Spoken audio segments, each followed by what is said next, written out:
Assalamualaikum warahmatullahi wabarakatuh. Nama saya Muhammad Ahmad Daniel. Part saya akan terangkan tentang elemen yang baik dalam veterinary hygiene practice.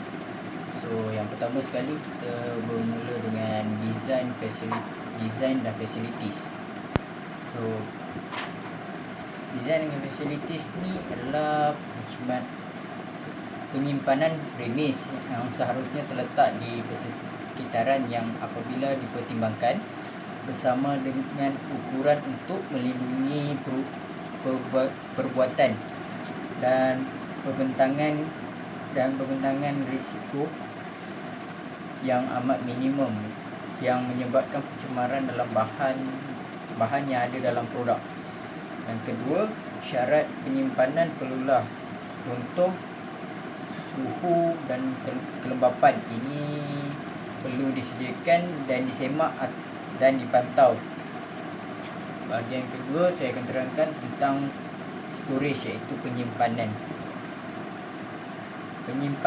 Syarat bagi penyimpanan adalah semua kawasan simpanan haruslah dikekalkan dengan cara yang mengurangkan risiko produk pencemaran oleh binatang perosak ataupun burung. Kalau kawasan tu ada macam tikus, lipas, lepas tu ada burung ke, kat situ kena ada pest control lah untuk jaga kawasan tu daripada datang makhluk-makhluk perosak ni rosakkan produk yang ada yang disimpan kat situ.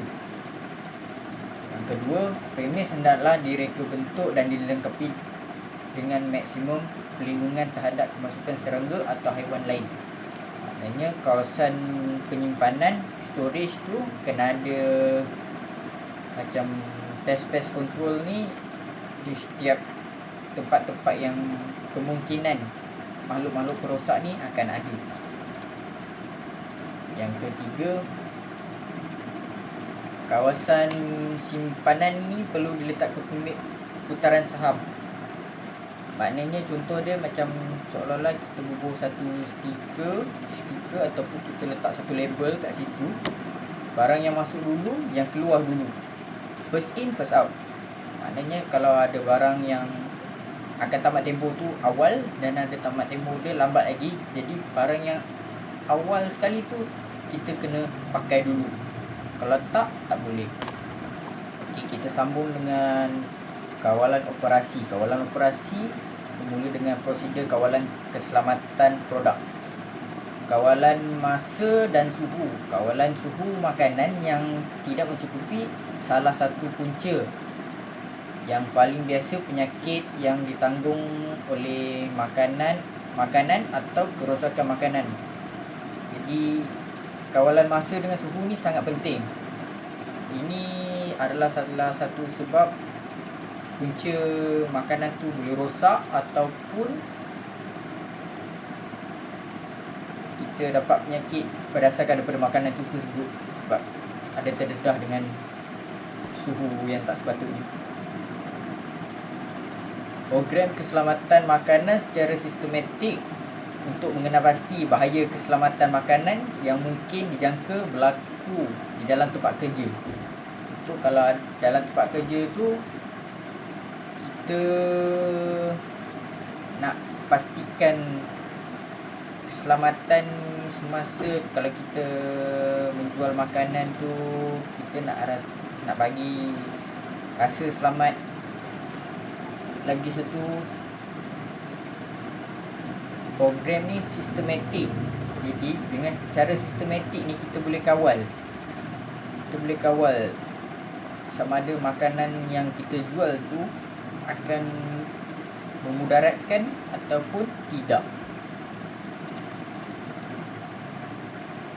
Lepas tu jenis proses yang tertentu, langkah lain yang menyumbang kepada makanan kebersihan mungkin termasuk, contoh dia macam prosedur kawalan keselamatan makanan hendaklah mematuhi peraturan persekutuan negeri dan peraturan dan perundangan industri, menyejukkan pemprosesan berterma, sinaran, pengeringan, pemeliharaan bahan kimia, atmosfera, vacuum, diubah suai pemukusan.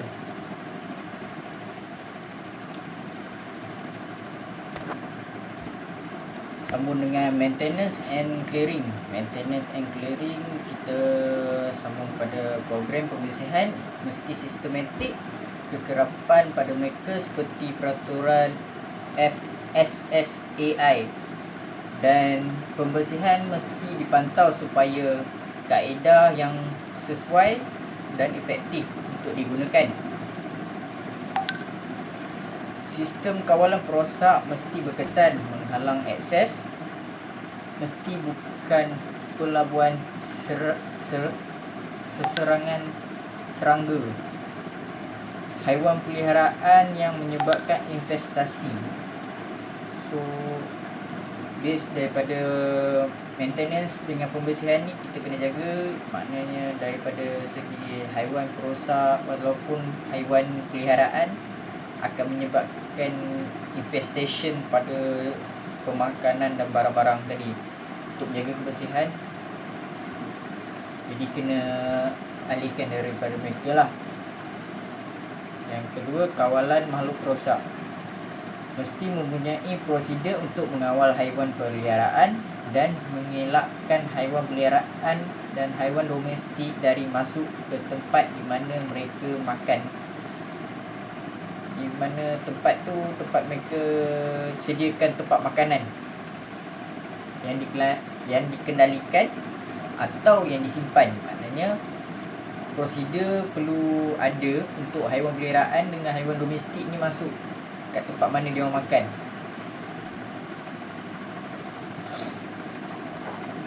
Okey, pada kebersihan kaki tangan iaitu personal hygiene, status kesihatan pekerja mesti diperiksa untuk penyakit-penyakit yang menular di permukaan iklan, terutamanya ke tangan dan bahagian-bahagian badan yang bersentuhan langsung dengan bahan makanan. So daripada ni, personal hygiene ni sangat penting. Kita kena keep clean lah. Tangan kena cuci ikut prosedur yang telah diberikan, gunakan sabun apa semua. Yang kedua adalah latihan, iaitu praktis, kesedaran dan tanggungjawab.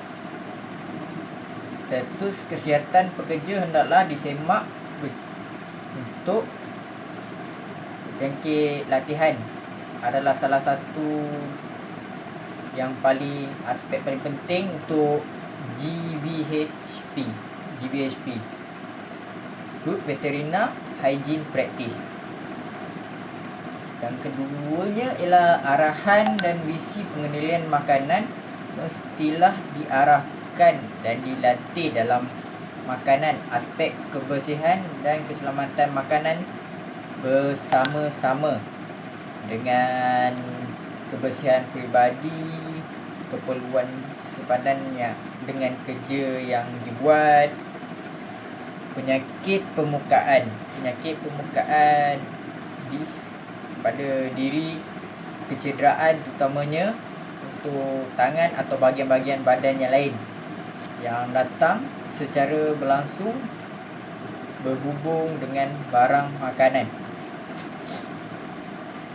Yang terakhir, keperluan perundangan.